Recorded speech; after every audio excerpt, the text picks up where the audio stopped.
Всем привет! Сегодня мы поговорим о том, как принимает Ирландия украинских беженцев в октябре 2024 года. Есть ли какие-либо изменения? Они есть. Также были заданы вопросы по поводу, будут ли вводить такие же ограничения, как в Норвегии и Нидерландах, то есть то, что из западных областей Украины уже не принимают украинских беженцев и не продлевают ихнюю защиту. Будет ли такое в Ирландии, есть ли это сейчас, либо Ирландия не разделяет, да, Украину на восток и запад. Следующий момент, работа Сити Веста обратно обновилась. Также будут ли повторно размещать тех людей, которые отказались от защиты. Ну, у них уже была защита, и они потом вернулись. Будет ли таким людям предоставлять повторно какое-либо размещение, хотя бы лагерь на 90 дней? Этот вопрос тоже мы узнали, и сейчас мы на все эти вопросы ответим. И чтобы люди, которые собираются приезжать сейчас в Ирландию в октябре, для них это была самая актуальная новостная повестка, то есть как принимает Ирландия украинских беженцев сейчас. То есть, если у вас есть знакомые, которые собираются приезжать в Ирландию в октябре 2024 года, пожалуйста, поделитесь этим видео с ними, чтобы они понимали, куда ехать, что делать и на что им можно рассчитывать. По традиции попрошу всех, кому не сложно, ребята, подпишитесь на канал, поставьте колокольчик, чтобы не пропускать мои видео. Огромное количество людей смотрит мои видео, мой канал, не подписавшись. Для вас это всего лишь 2 секунды времени, а для алгоритмов YouTube, для меня лично это огромное дело. Также, если вы новоприбывший человек, либо тот человек, который не может найти жилье в Ирландии, ребята, становитесь моим спонсором. Я для спонсоров записал первый ролик, где рассказал лично, где я живу, в каком каунте. Также я оставил ссылки тех агентств недвижимости, которыми я пользовался. И я там рассказал, по каким методикам я искал жилье в Ирландии. То есть мы живем, да, в апартментах за 700 евро. То есть я рассказал, как найти такие апартменты. Также в нашем городке, например, есть таунхаусы по 900-950 евро. Вы понимаете цены, как они отличаются от Дублина и больших городов. То есть я там выработал какой-то механизм, ну, который, я считаю, мне лично и моей семье помог. И уже ни одному человеку тоже. То есть те люди, которые купили у меня спонсорство, которые посмотрели мой ролик, воспользовались моими советами, мои советы им помогли, и они смогли найти себе жилье в Ирландии. И теперь они живут спокойно, радостно развиваются в этой чудесной стране. То есть, смотрите, спонсорство начинается от 99 центов, всего лишь 99 центов для Ирландии, для и вообще для любого человека на этой планете это копейки. А бесценный мой опыт и моя информация, которую я накопил здесь за 2,5 года проживания, поверьте, она того стоит. Так что оформляйте спонсорство и смотрите мой закрытый ролик, который доступен только для спонсоров. Ясное дело, что эта информация может не решить всех ваших вопросов и проблем, но она может помочь вам, подтолкнуть вас, сделать те или иные шаги, чтобы снять жилье в Ирландии. Подписывайтесь на канал, рад каждому подписчику и спасибо каждому за любое из ваших действий. А мы продолжаем. Важное обновление для всех новоприбывших это, конечно, City West, его работа, ребята, это очень важно, потому что я уже записывал новость про изменения в работе. И теперь это изменение еще раз обновилось, и часы приема новоприбывших еще уменьшили. Если вначале они обновили свой график работы и было с 8 до 17:00, то есть понедельник, пятница, то вот начиная с этой недели, да, то есть уже график с 8 утра всего лишь до полтретьего. То есть они решили максимально уже уменьшить график приема новоприбывшим. То есть, чтобы им, не знаю, было либо сложнее, либо это нам объяснили так, что уже больше уезжает, чем приезжает. И это, знаете, как можно определить? Вот этим вот фактом. Видите, відмова від тимчасового захисту. часы прийому з понеділка по неділю с 8 до 17:00. Вот этот вот график раньше был для новоприбывших. То есть раньше для новоприбывших, которые просили временную защиту, работал сетевой с понедельника по воскресенье, то есть без выходных, с 8 утра и до 17:00, то есть до 5 вечера. То есть, понимаете, все поменялось. Теперь новоприбывшие, их принимают минимальное количество времени, а тех, кто хочет отказаться, приезжайте в любое время, в любой день недели, потому что, как сказали, как статистика гласит о том, что больше уже уезжает, больше тех, кто хочет отказаться от временной защиты, чем тех, кто приезжает и хочет получить эту защиту. Вас уже не встречают волонтеры в Дублине, вам нужно своим ходом добраться до City West. Google Maps вводите, просто пишите City West на английском, и вам сразу покажет от той точки, где вы находитесь, чем вы можете доехать. Туда можно доехать как на трамвайчике, так на автобусе. В крайнем случае, если там у вас, да, не знаю, там инвалид, либо еще кто-то, тогда, конечно, лучше нанимайте такси, лучше заплатите, но доедете с комфортом. Вот такие вот изменения. И также тут прописаны, да, работы, когда вас принимают по ARP карте, чтобы получить временное, да, временное резидентство Ирландии. Ну и дальше тут также указано, когда можно приходить за про жилье, если вы хотите получить социальное жилье от государства, лагерь и так далее, то после того, как вы получили временную защиту, если вы ее получили, да, например, вот в этот график, то в это время, то вы спокойно можете успеть также сразу там же податься, да, на жилье от государства. Так что все можно успеть. Если вы прилетаете в выходные дни, то, конечно, это не слишком хорошо. Если вы новоприбывший, вам какой-то угол дадут. Если вы тот человек, который уже был, который уже отказался от защиты и вернулся, то вам ничего вообще не положено. Но сейчас мы об этом дальше поговорим. А сейчас, чтобы вы понимали, всем новоприбывшим я лично советую и вам говорю, приезжайте в будние дни и приезжайте так, чтобы в этот же день попасть в City West, то есть вам нужно попасть до 14:30 дня. Так что прилетайте каким-то утренним лучше рейсом, чтобы попасть и сразу получить заветный желтый лист, сразу пойти дальше в этом же здании, да, получить сразу какое-то распределение, в какой вас лагерь определят, то есть сразу оставить заявку на социальное бесплатное временное жилье от государства, и чтобы вы не остались на улице, и у вас сразу все документы были при себе. По поводу того, на что может рассчитывать новоприбывший в октябре 2024 года, ничего не изменилось в этом смысле, изменился только график работы City West.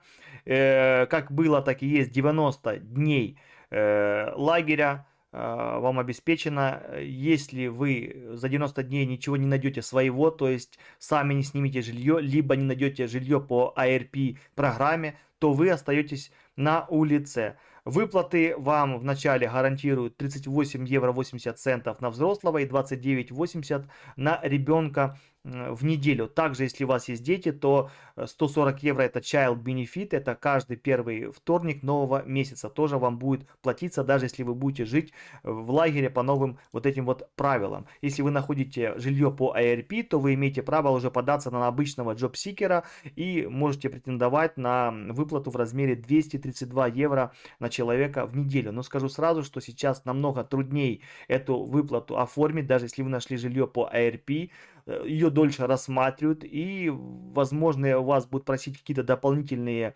документы, там, дополнительную какую-то информацию, выписки с банков и так далее. То есть сейчас уже очень сложно даже получить вот этот вот джобсикер, если вы новоприбывший. Максимально вас уже мусолят, проверяют и пытаются понять, что и как с вами делать. Так что имейте в виду, что если вы все-таки уже прилетаете в 2024 году в Ирландию, то больше потихоньку не думайте о какой-то халяве и о каких-то бонусах, а больше о том, как себя здесь реализовать и как встать на ноги самому. То есть, если есть знакомые, это хорошо, которые могут помочь с работой, с жильем в начале, это отлично вообще. Лучше сразу езжайте к ним, и от государства ничего не требуйте, не просите, ну там АРП, то понятно, если АРП, то ну, живите по АРП, но сразу ищите работу, чтобы лучше обеспечивать хотя бы себя в финансовом плане полностью самим, потому что ARP это она не резиновая, и когда-то этой программе ну,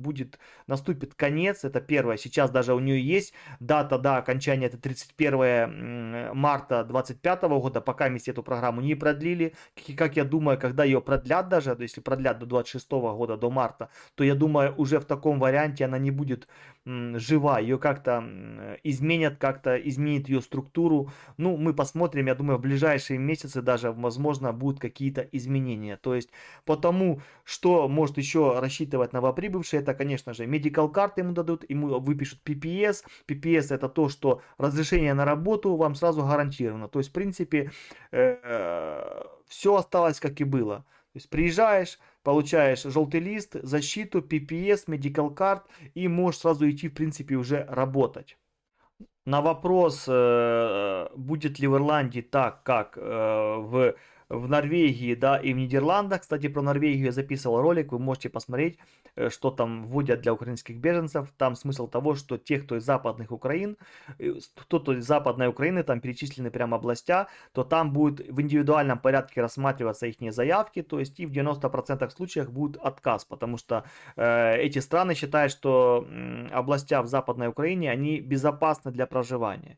То есть вот так вот они решили, вот так вот они это озвучили, и эти уже, как говорится, вот эти вот новые, да, движения, правила в эту сторону, разделение, да, Украину на восток и запад, они идут и в других разговорах, ну, в других странах тут разговоры по этому поводу. Вот решили мы спросить в Сити Весте, да, будет ли в Ирландии такие вот разделения, либо есть какие-то разговоры, сейчас всех принимают, либо есть какие-то ограничения. В Сити Весте был дан ответ сразу тот, что никаких таких разговоров нету, они Украину не делят, Украина целостная, и все люди в Украине одинаковые, то есть неважно, ты с Бахмута, ты с Угледара, с Покровска, Селидова, либо с Авдеевки, либо ты со Львова, Ивано-Франковска, либо Киева, не имеет никакого значения. Если ты проживал, главное, ты должен был проживать до войны, то есть до 24 февраля ты должен был находиться на территории Украины. И у тебя должны быть доказательства. Лучшее доказательство это интернет-банкинг. Если вы покажете Монобанк, Приватбанк и остальные, да, и у вас будут выписки, чем, кстати, там, если у вас есть выписки за месяц, за два, что вы находились на территории Украины, то это еще лучше. Так что, если у вас есть вот эти вот доказательства, то вам 99%, что вам дадут сразу желтый лист. То есть без проблем. Обратно же, если это у вас первая защита, если вы нигде не по Европе, галопом по Европе не катались, не прыгали, то, конечно, к вам никаких вопросов не будут. Я говорю с той точки зрения про новоприбывших в прямом смысле этого слова. Тех людей, которые прямо сейчас выезжают и пытают свое счастье в Ирландии. То есть просят там защиту, убежище от войны. И последнее обновление, которое тоже важно, но оно больше касается тех людей, это вот получается они ввели только вот недавно, они решили так. Кстати, это нигде не сообщалось, но это сейчас уже работает. Это касается тех беженцев, которые жили уже в Ирландии, у них уже был желтый лист, но по каким-то причинам они взяли, закрыли свою защиту, они отдали свой желтый лист и уехали в другую страну. То есть они решили изменить страну пребывания, страну, где этому человеку будут предоставлять защиту. После этот человек что сделал? Взял обратно, закрыл защиту, либо просто человек вернулся в Украину, и он обратно теперь хочет вернуться в Ирландию. То есть человек приезжает и просит обратно убежище, то есть защиту, то есть temporary protection, временную, да, защиту. Что ему делается? Если он уже раз получал защиту, то значит он подпадает под вот эти все правила, то есть значит он был на территории Украины до 24 февраля, то есть значит все в порядке. Ему, да, одобряют защиту, ему дают обратно защиту, но Теперь этот человек вообще ни на что от государства может не рассчитывать. Я имею в виду размещение. Даже лагеря на 90 дней ему не предоставят. То есть человек, если повторно приехал, тот, который уже закрывал защиту, еще раз повторяю, если вы закрывали защиту и обратно приезжаете, то вам уже даже лагеря не положено. Вы сразу получаете этот желтый лист, PPS там, либо если он не закрытый, да, его вроде бы выдают на 10 лет. Я это не знаю, эту процедуру точно не могу сказать. Кстати, напишите, как вы по PPS, если кто-то такие были люди, которые уже закрывали все, вы PPS закрывали, либо все-таки PPS остается. Вот это, кстати, момент, я даже не знаю, я знаю, что он выдается на 10 лет, если не ошибаюсь, PPS. Или даже на всю жизнь, что-то такое. То есть человек приезжает, получает все новые вот эти документы, и ему уже размещения никакого нет. То есть в прямом смысле он выходит с Сити Веста, и все. Он сам себе режиссер, сам себе велосипед. Все, если у него есть, конечно, знакомые, которые могут его приютить, отлично. Нет, значит, за свои деньги хостел, отель. Если нет, если он заранее договорился с каким-то, да, человеком, который может ему предоставить жилье по ARP, прекрасно. То есть у него получается выход небольшой. Либо друзья-знакомые, где можно перекантоваться и пожить вначале. ARP это самый, да, легальный и сейчас действующий способ для и новоприбывших, получается, для таких людей, таких беженцев. И последнее это хостел, отель, да, то есть вот так вот. Других моментов нет. То есть человеку, который вот так вот приезжает, ему только уже нужно сразу работа, ARP там, либо сам снимать, то есть, ну, максимально уже, да, не разгуляйся. То есть им такие уже лагеря вот эти, которые 90 дней новоприбывшим, ему не засчитываются, потому что по факту он уже не новоприбывший, он уже воспользовался и жильем, и благами Ирландии, и так что он уже, ну, его уже, ему не дают просто уже ничего. Справедливо это или нет, ну, я не знаю, это не мне решать. Человек уже отказался, приехал туда-сюда, ну, в принципе, как бы, ну, непонятно. В принципе, как защита новая, но она уже не новая, то есть есть какие-то, да, парадоксы, диссонансы, это уже пусть Ирландия сама решает, как лучше для нее самой. Ну и последний момент это то, что я уже повторял и говорил, что люди уезжают больше, чем приезжают, потому что Ирландия потихоньку становится уже не такой привлекательной для украинских беженцев, как была в 22 и 23 году. И как оказалось, все-таки, как многие кричали, там не важна Ирландия, английский язык, я же немножко знаю, будет легче, тот немецкий ужасный, вау, просто не могу его учить, все плохо. Как оказалось, все-таки большинство людей ехало за выплатами, и это были, конечно, экономические беженцы. А сейчас теперь все массово возвращаются в Германию, потому что Германия осталась одна из таких стран, которая реально предоставляет еще жилье, выплачивает какие-то деньги неплохие. То есть в прямом смысле Германия теперь стала таким центром,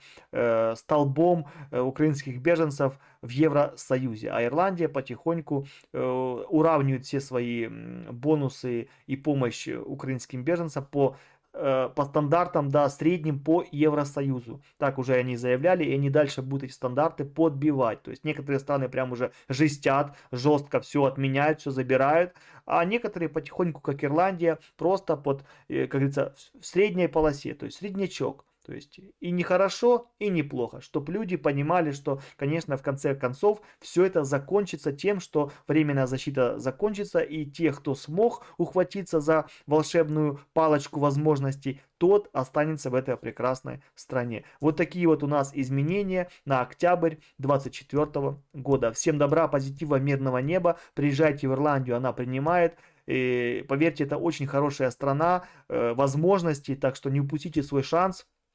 Главное, не рассчитывайте на государство, а лучше сразу на свои силы. И тогда у вас все получится в этом прекрасном изумрудном острове. Держу в курсе.